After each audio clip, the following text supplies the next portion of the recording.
Damergis for RotoExperts.com and the Xlog.com. That's CHEXLOG.com. To my right, as always, in a windy City Field, the King's Scott Engel. And today we're focusing in on the St. Louis Cardinals in our Ballpark report. Now the Cardinals, great world champions last year, have overcome a lot of injuries this year on their offensive side. Yeah, and fantasy players have had to deal with it too. The Cardinals have had to deal with it. But they brought in Carlos Beltran, and Beltran so far, he hasn't suffered a major injury. He's exceeded expectations. Rafael Furcal has had a terrific season. What is it with St. Louis, Mike? They come and it's like the fountain of youth. It's magic. Putting on this red uniform. They're calling up promising guys like Matt Adams. They've been able to shuttle guys in and out of the lineup. And here, hitting coach Mark McGwire talks about some of the key performers that have kept the St. Louis Cardinals offense near the top of the league so far. Looks like Yadier Molina might be on to his best power season yet, you think? Well, you know what? As you get older in this game, you get to know the pitchers. You get to know your strike zone really well, and he's just a solid hitter. He's always been. It's experience, and every year you get more, and he's proven it this year. He's a great Gold Glove catcher, and he's proven everybody that he can hit. He's definitely an RBI guy. I would consider him a home run hitter, but he's a good enough hitter to where if you get a ball to hit, he can hit it out of the ballpark.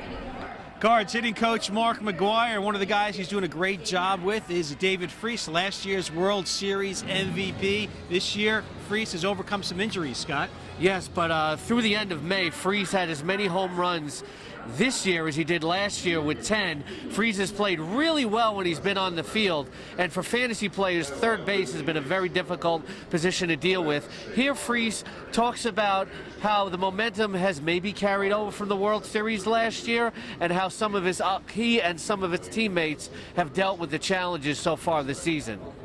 Yeah, we're trying to do what we can do. You're going to battle injuries every year. We've had our fair share, that's for sure. But we're doing what we can, and we got a good lineup. So we like what we're doing. How's your wrist feeling right now? Oh, it's feeling good. It's better. I think a couple days off helped it out, and just keep treating it and keep working.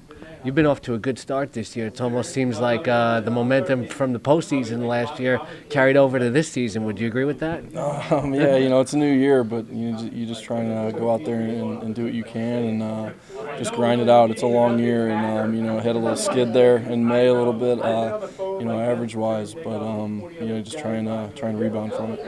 World Series MVP David Freese. On the pitching side, Lance Lynn comes over and is having a big year so far, Scott. Yeah, Lance Lynn with Chris Carpenter going down has really filled the void above expectations. Tied with Cole Hamels for the most victories in the National League. Who would have thunk it? And for fantasy baseball purposes, he's been absolutely outstanding. A storybook season so far for Lance Lynn. Yeah, with this team that I have behind me, I got a good group behind me, so I just got to go out there and try to do what I'm capable of, and so far the ball's been bouncing my way. Coming into spring training, what was your approach? I noticed when I watch you pitch, you do a very good job of keeping the ball down. Yeah, it's it. Just go after one hitter at a time, and try to just concentrate on that, and don't try to get ahead of myself. And continuing on, the Cardinals have faced so many pitching bumps this year that Kyle Lohse has been a great surprise, Scott. Yeah, Lohse got off to a terrific start. He's cooled down a little bit recently, but Lohse, he's been a pretty good plug-and-play type of guy for fantasy players. He's been dependable for the Cardinals, and we talked to Lohse here about his last two seasons and why he's been so dependable for St. Louis. It started back in 08, and then I felt like coming over here working with Dave Duncan kind of turned me around. Gave me a new approach, and 09, 010 I kind of basically throw out due to injury. I pitched basically half of both those years injured with the forearm issues, so basically discount those years, and then last year got back to what I was started in 08.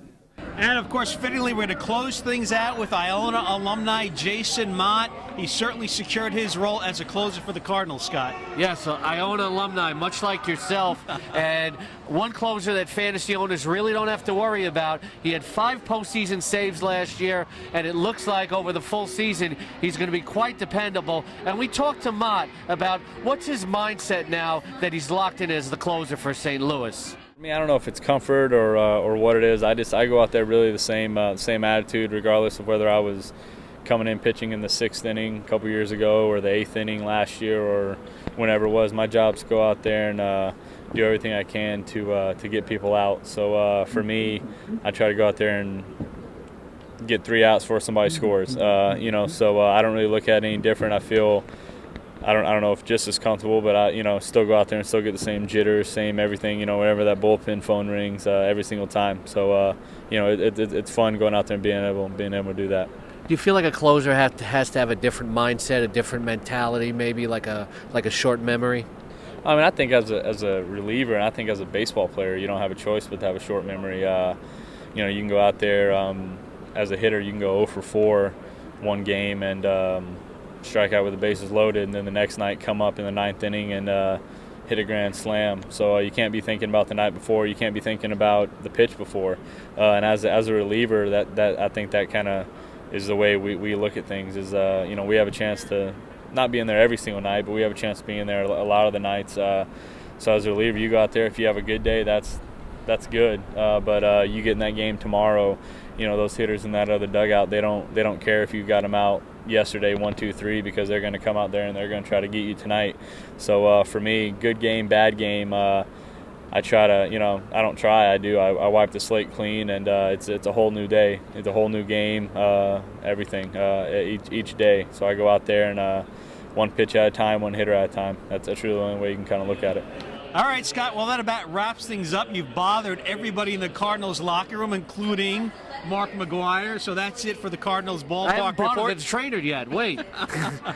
That wraps things up for the Cardinals Ballpark report for RotoExperts.com and the Xlog.com. That's THEXLOG.com. He's a king, Scott Engel, and I'm Mike Damergis.